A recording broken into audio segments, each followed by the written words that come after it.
नमस्कार. मराठी भाषा विश्व या माझ्या युट्यूब चॅनलमध्ये आपल्या सर्वांचं पुन्हा एकदा सहर्ष स्वागत. मागच्या व्हिडिओमध्ये आपण राष्ट्रसंत श्री तुकडोजी महाराज यांची या झोपडीत माझ्या ही कविता, त्याचा भावार्थ आणि स्पष्टीकरण पाहिलं होतं. आज आपण त्याच कवितेचा स्वाध्याय बघणार आहोत. चला तर मग सुरू करूया. इयत्ता 9वीची ही कविता आहे, त्या झोपडीत माझ्या. त्याचे कवी आहेत राष्ट्रसंत श्री तुकडोजी महाराज. कवितेत आलेल्या आशयानुसार पुढील मुद्द्यातील फरक लिहा. कवितेत आलेल्या आशयानुसार झोपडीतील सुख आणि महालातील सुख हे आपल्याला गोष्टी दोन लिहायच्या आहेत. झोपडीत काय काय सुख आहेत? ताऱ्यांकडे पाहत जमिनीवर जावे. महालातील सुख निजण्यासाठी मऊ बिछाने. झोपडीतली सुख देवाचे नाव नित्य गावे. महालातली सुख कंदील व शामदाने यांची रोषणाई. पुढचा प्रश्न आहे, आकृतिबंध पूर्ण करा. झोपडीत येणाऱ्यांसाठी कवीने व्यक्त केलेल्या भावना. कवीने कोणत्या भावना व्यक्त केल्या की झोपडीत येणाऱ्यांसाठी काय आहे? तर झोपडीत यायची भीती नाहीये, पहिली गोष्ट म्हणजे. सुखाने यावं, सुखाने जावं आणि कुणावरही कुठल्याही प्रकारचं दडपण झोपडीमध्ये नाहीये. पुढचा प्रश्न आहे, चौकटी पूर्ण करा. झोपडीत निसर्गाचे सानिध्य आहे हे पटवून देणारी उदाहरणं. कोणकोणती उदाहरणं आहेत? त्यामध्ये एक आहे निजायला जमीन आणि रात्री गगनातले तारे, आकाशातले तारे. पुढचा प्रश्न आहे, तिजोरी हे उत्तर येईल असा प्रश्न तयार करायचा आहे. जनरली असं असतं की आपल्याला प्रश्न दिलेला असतो आणि त्याचं आपण उत्तर तयार करत असतो, पण या ठिकाणी उत्तर दिलंय आणि ते उत्तर येईल असा प्रश्न आपल्याला तयार करायचा आहे आणि ते उत्तर आहे तिजोरी. मग काय सांगू शकतो? धनदौलत संग्रहित ठेवण्याचं किंवा साठवण्याचं साधन कोणतं, असा प्रश्न जर आपण विचारला तर त्याचं उत्तर येईल तिजोरी. पुढचा प्रश्न आहे, काव्य सौंदर्य. आता हा थोडासा महत्वाचा प्रश्न आहे. काव्य सौंदर्य असेल, रसग्रहण असेल, या प्रश्नांवर थोडं जास्त लक्ष द्या. तो थोडासा काळजीपूर्वक लिहिणं आवश्यक आहे.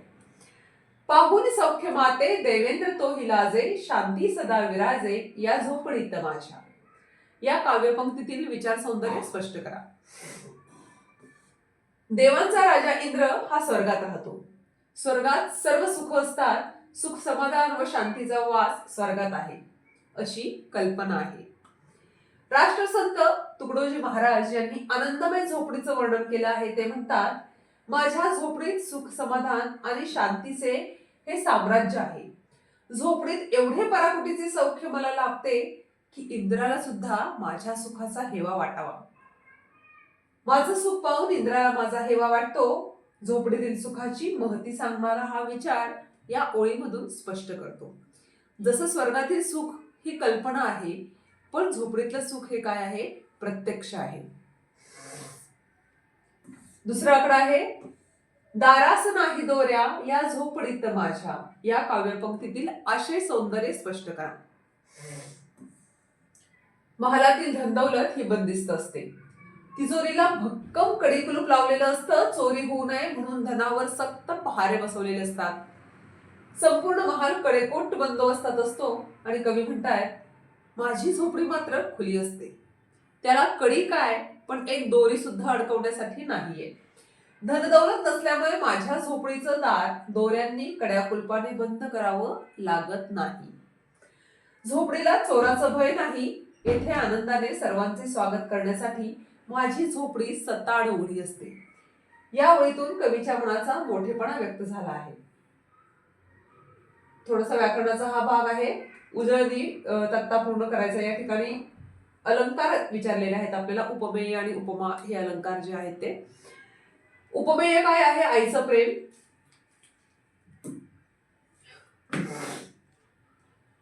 सागर, आईचं प्रेम सागरासारखं असतं, असं वाक्य आहे आणि हे वाक्य आहे उपमा या अलंकाराचं. दुसरं आहे, आईचे प्रेम म्हणजे जणू सागरच. हे उदाहरण आहे उत्प्रेक्षा अलंकाराचं. ज्या वेळेला वाक्यामध्ये सम, सारखा, समान, हे परी, परीस हे शब्द आलेले असतात, त्यावेळेस तो अलंकार असतो उपमा. आणि ज्या वेळेस वाक्यामध्ये जणू, जणू काय, गमे, भासे, वाटे ही वाक्य आलेली, ही शब्द आलेले असतात, त्यावेळेस ते वाक्य म्हणजे उत्प्रेक्षा अलंकाराचा. ही गोष्ट थोडीशी लक्षामध्ये ठेवा. पुढे आहे, प्रश्न 2, योग्य पर्याय निवडून विधाने पूर्ण करा. अलंकाराचा जो भाग आहे तो आपण पुढच्या व्हिडिओमध्ये सविस्तर अलंकार मी तुम्हाला शिकवणार आहे. त्यामुळे आता आपण थोडंसं फक्त जाता जाता ओघानं जेवढं येईल थोडं पाहिलेलं आहे. योग्य पर्याय निवडून विधाने पूर्ण करा. झोपडीतील सौख्य पाहून टिंब लाजतो. देवेंद्र, सुरेंद्र, वीरेंद्र, राजेंद्र.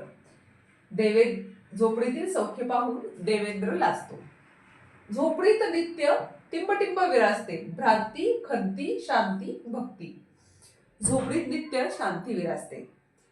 पुढे आहे 2 ओळींचा सरळ अर्थ लिहा. 2 ओळी दिलेल्या आहेत, त्याचा अर्थ लिहायचा आहे. राजासची महाली सौख्ये कधी मिळाली, ती सर्व प्राप्त झाली या झोपडीत माझ्या. आणि त्याचा अर्थ असा आहे, झोपडीत राहण्याचं सुख वर्णन करताना राष्ट्रसंत श्री तुकडोजी महाराज म्हणतात, एखाद्या राजालाही राजमहालात जे सुख समाधान मिळत नाही ती सगळी सुख मला माझ्या झोपडीमध्ये मिळतात. असा ह्या ओळीचा सरळ अर्थ आहे. पुढचा प्रश्न आहे, पुढील कवितेवर दिलेल्या मुद्द्यांच्या आधारे कृती सोडवा. या प्रकारचे जे काही प्रश्न असतात हे प्रश्न थोडेसे मोठे असतात, विस्ताराने लिहायचे असतात आणि त्यामध्ये वेगवेगळे भाग असतात. कोणकोणते भाग असतात? तर पहिला भाग असतो की त्या कवीचं किंवा कवयित्रीचं नाव आपल्याला लिहायचं असतं, कुठलीही कविता असली तरी. दुसरा भाग असतो त्या कवितेचा विषय काय आहे तो लिहायचा असतो. तिसरा भाग आहे त्यामध्ये काही शब्दार्थ असतात ते लिहायचे असतात. आता आपण स्टेप बाय स्टेप बघूया. या झोपडीत माझ्या ही कविता आहे. या मुद्द्यांच्या आधारे आपल्याला ती कृती सोडवायची आहे. त्याचे कवी आहेत राष्ट्रसंत श्री तुकडोजी महाराज. कवितेचा विषय आहे, अत्यंत साध्या राहणीतही परमोच्च सुख गाठलेलं असतं. सुख व शांती माझ्या झोपडीत कशी मिळते याचे निवेदन या कवितेमध्ये केलेलं आहे. कवितेतील 2 शब्दांचे अर्थ आता 2 विचारलेत मी, खूप सारे लिहिले. सौख्य, सुख, भूमी, जमीन, नाम, नाव, मज्जाव, मनाई, भीती, भय, मऊ, नरम, बोजा, वजन किंवा भार, सदा, सदत. पुढचा भाग आहे कवितेतून मिळणारा संदेश. हा एक भाग लिहायचा असतो की कवितेतून काय संदेश तुम्हाला दिलेला आहे. तर श्रीमंतीचा, वैभवाचा हव्यास करू नये. जे काही मिळालेलं आहे, ज्या परिस्थितीमध्ये आपण आहोत त्या परिस्थितीमध्ये आपण सुख मांडलं पाहिजे. शुद्ध मनाने गरिबीत जगताना समाधान मिळवलं पाहिजे. ही शिकवण या कवितेमधून आपल्याला कळते. कवितेचे भाषिक वैशिष्ट्य पुढचा मुद्दा आहे. काय आहे? कवितेच्या आशयाला पूरक असा ओवी हा पूर्वीचा लोकछंद या कवितेत आलेला आहे. ओवी प्रकारामध्ये ही कविता घेतलेली आहे. ओवी छंदात 3ही चरणात यमक साधलेले असते. प्रस्तुत रचनेचा सहजपणे तत्व बिंबवण्याचा गुण आहे. पैसा, दौलत, श्रीमंती हे चोरीला उत्तेजन देणारे घटक आहेत, परंतु गरिबाच्या मनातील निर्मळ भाव हा त्यास अभय देतो. हा संदेश आपल्या अगदी सहज सोप्या भाषेमध्ये कवीने या ठिकाणी मांडलेला आहे. ओवी सहज ओठात रुळते, गुणगुणाविषयी वाटते. प्रत्येक ओवीचा शेवट या झोपडीत माझ्या असा केल्याने आशयाची घनता जी आहे ती अधिक वाढते. पुढचा मुद्दा आहे यातला कवितेतून व्यक्त होणारा विचार. काय विचार व्यक्त होतोय की महालातली सुख आणि झोपडीतली सुख यांची तुलना या कवितेमध्ये केलेली आहे. झोपडीतल्या साध्या राहणीत सुख, समृद्धी व शांती मिळते हे सांगितलं आहे. साधी राहणी, उच्च विचारसरणी मनात ठसवली तर मानसिक सुख आपल्याला लाभतं हे या ठिकाणी सांगितलेलं आहे. कवितेतील 2 ओळींचा सरळ अर्थ जो मगाशी आपण बघितला. पाहून सौख्य माते देवेंद्र तोही लाजे, शांती सदा विराजे या झोपडीत माझ्या. राष्ट्रसंत तुकडोजी महाराज झोपडीचं महात्म्य सांगताना म्हणतात, झोपडीत राहण्याचं माझं सुख पाहून इंद्रही मनामध्ये लाजतो. माझ्या सुखाचा इंद्राला हेवा वाटतो. माझ्या झोपडीत नेहमी सुख शांती नांदते. कविता आवडण्याची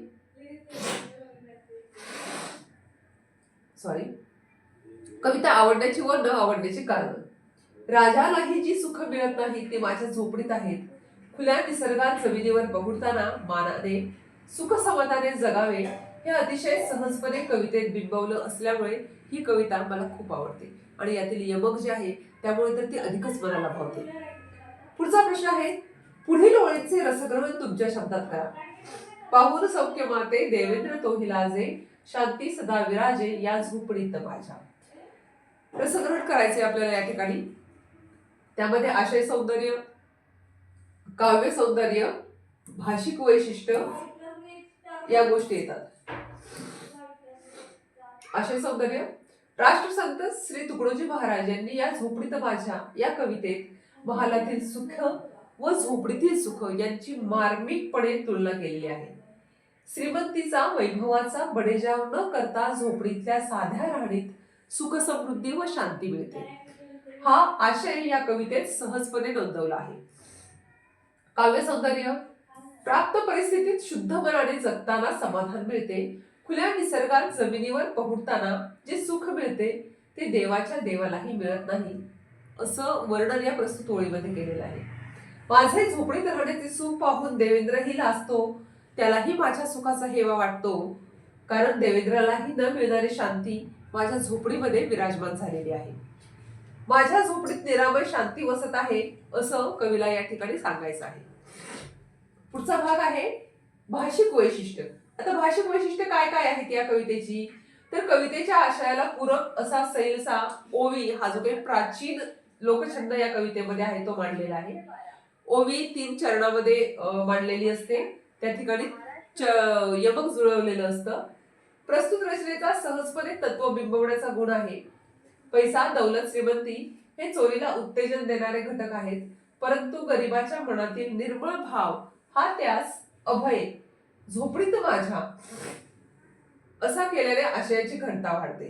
तसेच या देतो हा संदेश इतक्या सोप्या शब्दात मांडलेला आहे की ओवी सहज हा शब्द एकाच वेळी सार्वनामिक विशेषण व क्रियापद या दोन्हीही ओठात रुळते. गुणगुणाविषयी वाटते. प्रत्येक ओवीचा शेवट या झोपडीत माझ्या या शब्दाने झालेला आहे, तोही अगदी अर्थवाही तो शब्द वाटतो. या ठिकाणी एकवचन थोडासा व्याकरणाचा भाग आलेला आहे. एकवचन, अनेकवचन, एकवचन तारा, अनेकवचन तारे, तिजोरी, तिजोऱ्या, झोपडी, झोपड्या, बिछाना, बिछाने. लेखन नियम, अचूक शब्द आपल्याला ओळखायचा. या ठिकाणी तुम्हाला 4 शब्द दिलेत. माजाव, मज्जाव, मज्जव, माज्जाव. यामध्ये बरोबर शब्द आहे मज्जाव, 2 नंबरचा शब्द. प्रभुनाम, परभुनाम, प्रभुनाम, प्रभुनमा. याच्यामध्ये प्रभुनाम हा शब्द बरोबर आहे, जो पहिला आहे. भीती, भीती हा 4 प्रकारे दिलेले आहेत. वेलांटीमध्ये थोडाफार फरक आहे. या ठिकाणी आपण बघू शकतो पहिला दुसरी वेलांटी आणि रला दुसरी वेलांटी, तला दुसरी वेलांटी, भीती. तिजोरी, तिजोरीला मध्ये तला पहिली वेलांटी येते आणि रीला दुसरी वेलांटी येते. हा तिजोरी शब्द जो आहे तो या ठिकाणी शुद्ध आहे. पुढचा भाग आहे शब्दसिद्धी. या ठिकाणी 1-2 उपसर्ग घटित शब्द आणि 2 प्रत्यय घटित शब्द आपल्याला विचारलेले आहेत. उपसर्ग म्हणजे काय की सुरुवातीला जे अक्षर येतं ते, आणि प्रत्यय म्हणजे शेवटी जे अक्षर येतं ते. उपसर्ग घटितमध्ये अ आणि सु हे उपसर्ग लावलेले आहेत. अविचार, सुविचार. प्रत्यय घटितमध्ये पण हा शब्द लावलेला आहे. बालपण, म्हातारपण. प्रत्यय बालपण आणि म्हातारपण. पुढचा आहे भाषिक घटकांवर आधारित कृती. या ठिकाणी शब्द संपत्ती आहे. विरुद्धार्थी शब्द आपल्याला विचारलेले आहेत. मौन, टणक, महाल, झोपडी, नित्य, अनित्य, शांती, अशांती. अशा पद्धतीनं हा सगळा जो व्हिडिओ आहे, या व्हिडिओमध्ये तुम्हाला जो काही त्यातले प्रश्न आहेत, स्वाध्याय आहे, तो सगळा मी सांगण्याचा प्रयत्न केलेला आहे. जर यामध्ये काही तुम्हाला अडचण असेल तर तुम्ही कमेंट करून तुमची अडचण टाकू शकता. हा व्हिडिओ बघा, वाचा, आणि जर काही अडचण असेल तर नक्की कमेंट टाका. आणि याच पद्धतीचे अजून व्हिडिओ बघण्यासाठी, स्वाध्याय बघण्यासाठी, व्याकरण बघण्यासाठी आणि पाठांचं स्पष्टीकरण बघण्यासाठी माझ्या YouTube चॅनलवरती असंच सोबत राहा. लाईक करा, शेअर करा, कमेंट करा. धन्यवाद.